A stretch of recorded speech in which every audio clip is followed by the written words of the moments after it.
Media के साथियों का स्वागत, अभिनंदन। काफ़ी टाइम से मैं सोच रहा था कि मीडिया से रूबरू हूँ, लेकिन जब पानी नाक से ऊपर निकल गया तो मुझे आज ये प्रेस कॉन्फ्रेंस बुलानी पड़ी। और राजस्थान मदरसा बोर्ड को सदैव आप लोगों ने कोऑपरेट किया है। मुझे उम्मीद है कि पूरे राजस्थान भर में ये आपकी इस प्रेस कॉन्फ्रेंस के माध्यम से पूरे प्रदेश भर में आम जन को इस राजस्थान मदरसा बोर्ड के बारे में जानकारी मिलेगी और मुझे सच्चाई बतानी भी चाहिए। सच्चाई बताने में कोई गुरेज और हरज नहीं होना चाहिए। 25 जनवरी 2023 को पूर्व मुख्यमंत्री अशोक गहलोत जी के आदेश से मुझे राजस्थान मदरसा बोर्ड की चेयरमैन पद की जिम्मेदारी दी गई, जिसे मैं आज तक बहुत ईमानदारी पूर्वक निभाने की कोशिश कर रहा हूँ। और मुझे उम्मीद है जितना मेरा कार्यकाल बचा है उसे मैं ईमानदारी पूर्वक निभाने की पूरी कोशिश करूंगा। 28 फरवरी 2024 को पूर्व एसीएस विशाल राजन के आदेश से मुझे राजस्थान मदरसा बोर्ड के चेयरमैन पद से हटा दिया गया था, जिसे मैं 10 मार्च को कांग्रेस के कद्दावर नेताओं और मेरे पूर्व मुख्यमंत्री अशोक गहलोत जी से मैंने वार्ता करके 10 मार्च को मैं हाईकोर्ट की शरण ली। मैंने रेट लगाई और 20 अप्रैल को मुझे माननीय न्यायालय के आदेश से मुझे वापस राजस्थान मदरसा बोर्ड का चेयरमैन बनने का सौभाग्य प्राप्त हुआ। मैं न्यायालय का आभार व्यक्त करता हूँ। और 20 अप्रैल 2024 से लगातार आज 19 मई तक मैं लगातार काम करते आ रहा हूँ। पिछले 9-10 माह से राजस्थान मदरसा बोर्ड में एक सेक्रेटरी के पद पर, सचिव के पद पर चेतन चौहान नाम का एक व्यक्ति आरएस अधिकारी है, जो राजस्थान मदरसा बोर्ड के सचिव के पद पर कार्यरत है, जिनकी मेंटली स्थिति अच्छी नहीं है। और मेंटली स्थिति अच्छी नहीं होने के कारण मुझे अक्सर ये रहता है कि कोई घटना या कोई दुर्घटना नहीं हो जाए। मुझे मेरी जान को खतरा है, क्योंकि वो अक्सर हाथ में हाकी रखते हैं, कभी चाकू लेके आते हैं, कभी हाकी लेके आते हैं। मेरी माननीय राज्य सरकार से निवेदन है, माननीय मुख्यमंत्री जी से निवेदन है कि किसी भी अधिकारी या किसी सरकारी कर्मचारी की मेंटली स्थिति सरकार की मॉरल ड्यूटी बनती है। अगर वो ड्यूटी करने के, नौकरी करने के लायक नहीं है तो उनकी मेडिकल जांच करवाई जाए, उनको रेस्ट दिया जाए, उनकी तबीयत खराब है तो उनका अच्छा ट्रीटमेंट दिया जाए। लेकिन ये नहीं हो सकता कि राजस्थान मदरसा बोर्ड के साथ अत्याचार किया जाए। मैं 1 to 1 सारी बातें आपसे रूबरू करना चाहता हूँ। सबसे पहले मैंने सेक्रेटरी महोदय के बारे में बताया, उनकी कंडीशन अच्छी नहीं है, मेरी जान को खतरा है। क्योंकि मैं राजस्थान मदरसा बोर्ड का चेयरमैन बनने के बाद मैंने कोई भी सरकारी सुविधाओं का कोई फायदा आज तक नहीं लिया। मैं मेरा पर्सनल गनमैन रखता हूँ, मेरी पर्सनल गाड़ी रखता हूँ, मेरा पर्सनल पीए रखता हूँ, मेरा पर्सनल ड्राइवर रखता हूँ। और राजस्थान सरकार के बिहाफ पर मैंने राजस्थान मदरसा बोर्ड के चेयरमैन होने की हैसियत से न आज तक मैंने हाउस रेंट लिया है और न मैंने आज तक 1 रुपए की सैलरी ली है। मैं एज ए समाज सेवी, एज ए मेरे समाज का नुमाइंदा होने के नाते राजस्थान मदरसा बोर्ड के अंदर निःशुल्क मदद करता हूँ, निःशुल्क अपनी सेवाएं देता हूँ। राजस्थान मदरसा बोर्ड में कार्यरत सभी कर्मचारी मेरे भाई बहन हैं, मेरे परिवार की तरह रहते हैं, जिसमें महिलाएं भी हैं, पुरुष भी हैं। लेकिन बेटा कहकर, बहन कहकर, बेटियां कहकर, भाई कहकर मैं संबोधित करता हूँ। मैंने उनसे कभी भी चेयरमैन का और कर्मचारी का रिश्ता नहीं रखा। लेकिन राजस्थान मदरसा बोर्ड का सेक्रेटरी और राजस्थान मदरसा बोर्ड में कार्यरत सभी कर्मचारी भी हैं। और जितने भी राजस्थान में हमारे डीएमओ लगे, करीब 34 लगे हुए हैं, तो सभी 34 डीएमओ और पीओ उस ग्रुप में हैं। उस ग्रुप में मेरे द्वारा ही लिखा गया कि हम इन छुट्टियों के बाद राजस्थान मदरसा बोर्ड द्वारा संचालित सभी मदरसों में बच्चों को अच्छे व्यवहार और अखलाकी क्लास शुरू करेंगे। इस बात को लेकर उन्होंने मेरे को ग्रुप से हटाया। मैंने मेरी बोर्ड के कर्मचारी शिखा को बोल के वापस ज्वाइन किया, तो शिखा को आज नोटिस दिया गया कि उक्त व्यक्ति द्वारा आपने कैसे जोड़ा गया, 17 सीसी का नोटिस उनको दिया गया, जो बिल्कुल गलत है। इस बात से मालूम चलता है कि सेक्रेटरी साहब की मेंटल स्थिति बिल्कुल भी अच्छी नहीं है। इस बात पे सरकार को गौर करना चाहिए। अब मैं वन टू वन चीजों से आपको अवगत कराना चाहता हूँ। ये मेरी मॉरल ड्यूटी है, क्योंकि राज्य सरकार के सबसे बड़े पद के अधिकारी माननीय चीफ सेक्रेटरी साहब सुधांशु पंत साहब 14 मई को मैं खुद एप्लीकेशन दे के आया हूँ कि इस स्थिति को देखिए, ये हमारे लिए गंभीर विषय है। एसीएस अश्विनी भगत साहब को मैं एप्लीकेशन दे के आया हूँ, उनसे मिलकर आया हूँ, स्थिति से अवगत करा के आया हूँ। डीओपी डिपार्टमेंट के पाठक साहब को मैं दे के आया हूँ। ज्वाइंट सेक्रेटरी नीतू बारूपाल जी को मैंने इस पूरी घटनाक्रम के बारे में जानकारी दी है। मैंने माइनॉरिटी डिपार्टमेंट के जो डायरेक्टर है माता दीन जी मीणा साहब को भी मैंने इस घटना से अवगत कराया है।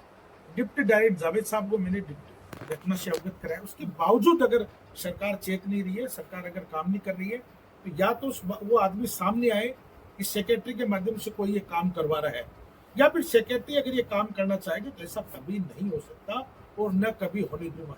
राजस्थान मदरसा बोर्ड का चेयरमैन मैं माननीय न्यायालय के आदेश से बन के बैठा हूँ।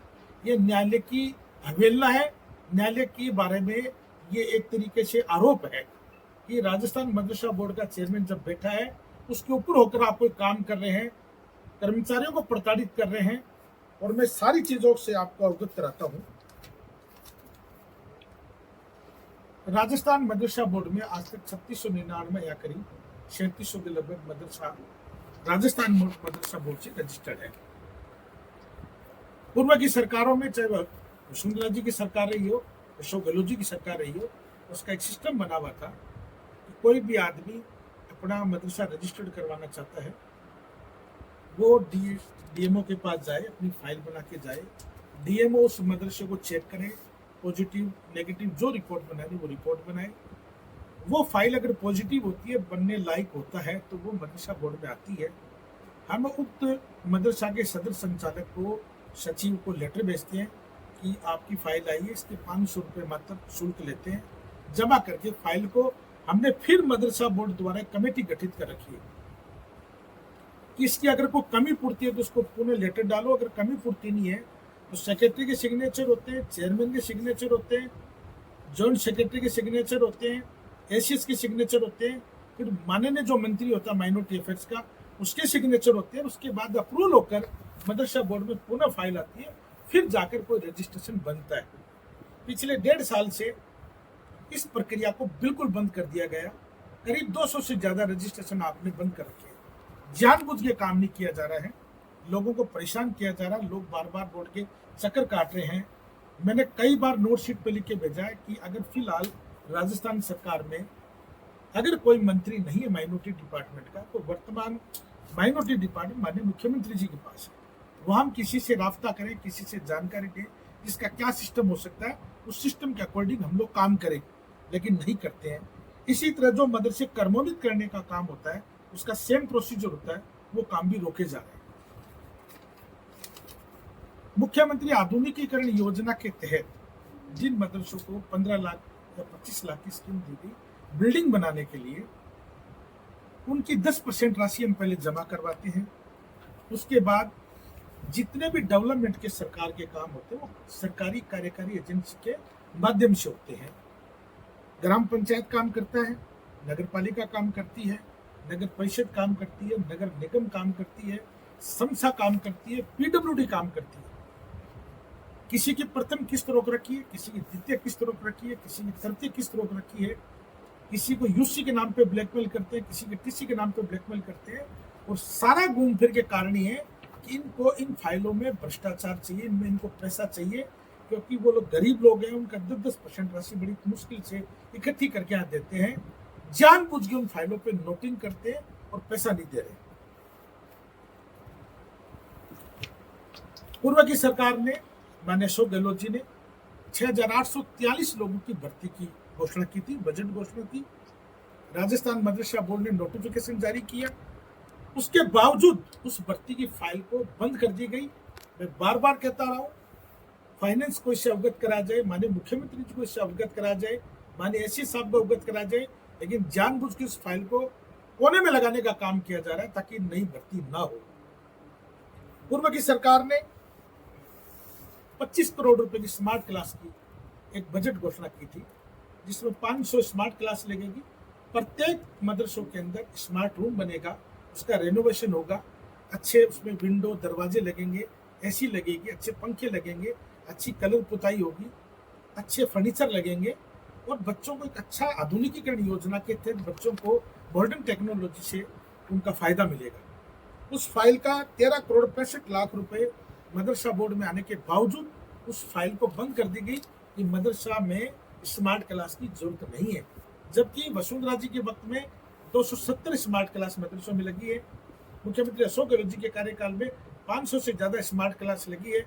पिछली सरकार में भी 500 करीब मेरे हाथों से स्मार्ट क्लास लगी है, लेकिन मुख्यमंत्री जी ने फिर घोषणा की, बजट घोषणा थी, इसको दबा ली गई और ये सारे का काम सारे सेक्रेटरी खुद करता है, न एसएस को रिपोर्ट करता है, न सीएस को रिपोर्ट करता है, न फाइनेंस को करता है और न माननीय मुख्यमंत्री जी को करता है।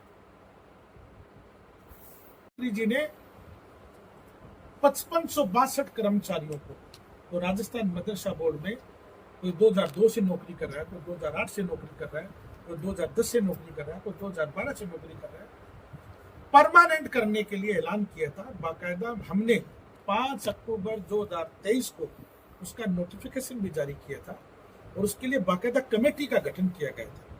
उस कमेटी के अंदर डीओपी से कर्मचारी होगा, एक फाइनेंस से अधिकारी कर्मचारी होगा, मदरसा बोर्ड से कर्मचारी अधिकारी होगा, एजुकेशन डिपार्टमेंट से कर्मचारी अधिकारी होगा। वो चारों मिलकर एक स्क्रीनिंग करेंगे। उनके बाद जब उनकी फाइलें ओके हो जाएगी तो राज्य सरकार उनको नियमितीकरण करने का काम करेगी। सरकार चली गई, नई सरकार आने के बाद में उन कर्मचारियों को 1 साल का शिथिलन भी दिया गया, बच्चों को 1 साल का फायदा दिया गया, लेकिन उन 5562 कर्मचारियों की फाइल पर सिर्फ नोटिंग करना, रेड पेन फेर देना। हमने 2023 में मदरसा बोर्ड में बुलवाकर हमारे डिपार्टमेंट को लगाकर 1 to 1 फाइल का चेक करने का काम किया, उनको एडॉप्ट करने का काम किया, उनको नए नियुक्ति पत्र जारी करने का काम किया, उनकी सैलरी जो 11,000 12,000 थी उनको 17-18 हजार रुपए करने का काम किया और जो उनका ही किया, जो बीएड थे, जो योग्यता रखते थे, जो योग्यता नहीं रखते थे उनको पुरानी दरों पे डीओपी के एडॉप्ट किया गया। उसके बावजूद मेरी बगैर जानकारी के सभी डीएमओ में फाइल भेजी गई। डीएमओ द्वारा जब फाइल बनकर आई उनमें कमियां थी। मैंने फिर कहा अगर इन कमियों हैं, इन कमियों को कैंडिडेटों को बुलाइए, इन कमियां दूर कीजिए। फिर वापस फाइल भेजने का काम चल रहा है। विगत दिनों में फाइनेंस में जो फाइल गई, बगैर चेयरमैन की नोटिंग की फाइल गई, उस फाइल को खत्म करने का प्रयास किया गया। 5562 कर्मचारियों की नौकरी खाने का काम किया गया, जो बिल्कुल सरासर गलत है। ये कभी नहीं होने दूंगा। उसके अलावा पैरा टीचर, जितने भी राजस्थान मदरसा बोर्ड में पैरा टीचर है, जिनको हम अभी शिक्षा अनुदेशक बोलते हैं, कंप्यूटर अनुदेशक बोलते हैं, उनका ट्रांसफर करने का अधिकार न सेक्रेटरी का है न चेयरमैन का, किसी का नहीं है। पूर्व सरकार में जब ट्रांसफर हुआ था तो डीओपी से बाकायदे का अप्रूवल मांगी गई थी और अप्रूवल के अकॉर्डिंग माननीय तत्कालीन मंत्री सालिम मोहम्मद साहब ने काम किया था। वर्तमान में भ्रष्टाचार का काम किया जा रहा है प्रत्येक पैरा टीचर को, जबकि पूरे राजस्थान में ट्रांसफर पर बैन है। पूरे ट्रांसफर की भाषा तो बनती नहीं है, समायोजन की भाषा बनती है कि आप भी सुविधा के रूल चेक पढ़ लेना। क्या अधिकार है इनको ट्रांसफर करने का? किसी से आप 50,000 रुपए ले रहे हो, किसी से आप 20,000 रुपए लेते हो। ये भ्रष्टाचार का काम है। राजस्थान मदरसा बोर्ड में भ्रष्टाचार का ये काम किया जा रहा है, बिल्कुल सरासर गलत है। पैरा टीचर का ट्रांसफर करने का अधिकार न चेयरमैन का है न सेक्रेटरी का है। अगर है तो बाकायदा डीओपी से अप्रूवल मांगी जाए, उसके बाद में उसका अधिकार है। मैंने डी रजिस्टर्ड मदरसों की रिपोर्ट मांगकर जिन मदरसों में कितने बच्चे हैं, कितने टीचर्स हैं, उसके अकॉर्डिंग एक पूरी प्लानिंग करके काम करने को कहा गया। राजस्थान मदरसा बोर्ड के कर्मचारियों के साथ दुर्व्यवहार किया जाता है। महिला कर्मचारियों को रात को 9 बजे तक रोका जाता है। और सबसे बड़ी बात ये और है कि राजस्थान मदरसा बोर्ड की जो बिल्डिंग बनी उस बिल्डिंग के बेसमेंट में एक प्रेयर रूम बना हुआ है। आप जाते वक्त बाहर पढ़ना, हमारे 3 बोर्ड लगे हुए, माइनॉरिटी डिपार्टमेंट बाद में बना, राजस्थान मदरसा बोर्ड का बेसमेंट, ग्राउंड फ्लोर और फर्स्ट फ्लोर, उसके अंदर कौन से रूम में क्या कार्य संचालन होता है, उस सब के बारे में बोर्ड पर नोटिंग है। पिछले 1 महीने पहले उस प्रेयर रूम की टोपियां फेंकी गई, उसके मुसल्ले फेंके गए और उसको ताला लगाया गया। राजस्थान मदरसा बोर्ड में माइनॉरिटी डिपार्टमेंट में जितने भी माइनॉरिटी के कर्मचारी हैं, वो दोपहर की जोहर की नमाज और असर की नमाज उसमें अदा करते हैं, उनको रोका गया। उसके अलावा मेरे चेंबर को ताला लगाया गया, मेरे बोलने के बाद वो ताला खोला गया, मेरे निजी सहायक के कंप्यूटर से छेड़खानी की गई, उसके नेट को हटाया गया, उसकी मेल आईडी हटाई गई। मेरे निजी सहायक जो मशीन मैन था, मेरा अधिकार है, मैं किसी को भी निजी सहायक रख सकता हूँ, उसके खिलाफ एफआईआर दर्ज करवाई गई।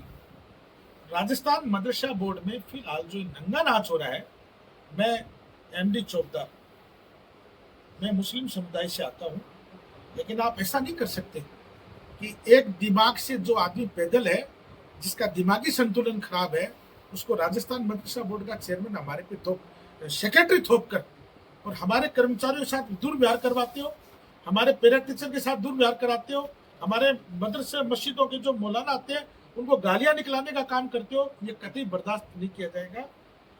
मैं मीडिया के माध्यम से माननीय मुख्यमंत्री जी से निवेदन करूंगा, मैंने 2 बार उनका मैसेज कर दिया कि मुझे मिलने का टाइम दिया जाए, मैं राजस्थान मदरसा बोर्ड के बारे में पूरी स्थिति के बारे में आपको अवगत कराऊं। ये बिल्कुल गलत है और मेरे को हर वक्त ये खतरा रहता है कि कहीं आकी वाकी चाकू वाकू लेके घूमता है तो मेरे पे कल को कातिलान हमला नहीं हो जाए। इस मामले को लेके मैं राजस्थान के डीजीपी महोदय से आज शाम को 5 बजे उनके ऑफिस में जाऊंगा, उनसे मेरी सुरक्षा की गुहार करूंगा और मैं आप सबसे निवेदन करूंगा कि राजस्थान मदरसा बोर्ड के बारे में मैंने जितनी कोशिश की कि इसको कैसे डेवलप किया जाए, कैसे आधुनिकीकरण किया जाए, कैसे इसमें नेशनल फ्लैग लगाए जाए, कैसे इनको नवाचार किया जाए, कैसे बच्चों को स्कूल बैग दी जाए, कैसे बच्चों को सॉक्स दिए जाए, शूज दिए जाए, अच्छा सिलेबस दिया जाए, क्योंकि राजस्थान मदरसा बोर्ड का जितना सिलेबस है वो माध्यमिक शिक्षा बोर्ड के माध्यम से ही, उसके बिहार पे सीनियर पंचायत के सिस्टम से चलता है। इसको गलत में ले जाने का काम और गाली निकाल के ये कहा जाता है कि मैं राजस्थान मदरसा बोर्ड को ताला लगा दूंगा, इतनी हिम्मत नहीं हो सकती किसी को ताला लगा दे। या तो मुख्यमंत्री जी समय देवे मुझे, ताकि मैं मुख्यमंत्री जी से पूरी घटनाओं को अवगत कराऊं। ये कतई बर्दाश्त नहीं किया जाएगा कि राजस्थान मदरसा बोर्ड के कर्मचारियों के साथ, राजस्थान मदरसा बोर्ड में कार्यरत पैरा टीचर के साथ दुर्व्यवहार किया जाएगा, उनकी नौकरी खाने का काम किया जाएगा। कभी नहीं होने दूंगा। अगर आप ऐसा काम करें तो मैं नाले का दरवाजा खटखटाऊंगा। आप लोग सब लोग आए, मेरी बात सुनी, मुझे उम्मीद है कि पूरे प्रदेश के आम नागरिक को आप इस मेरी समस्या से, राजस्थान मदरसा बोर्ड की समस्या से आप जन जन को अवगत कराएंगे। बहुत बहुत धन्यवाद।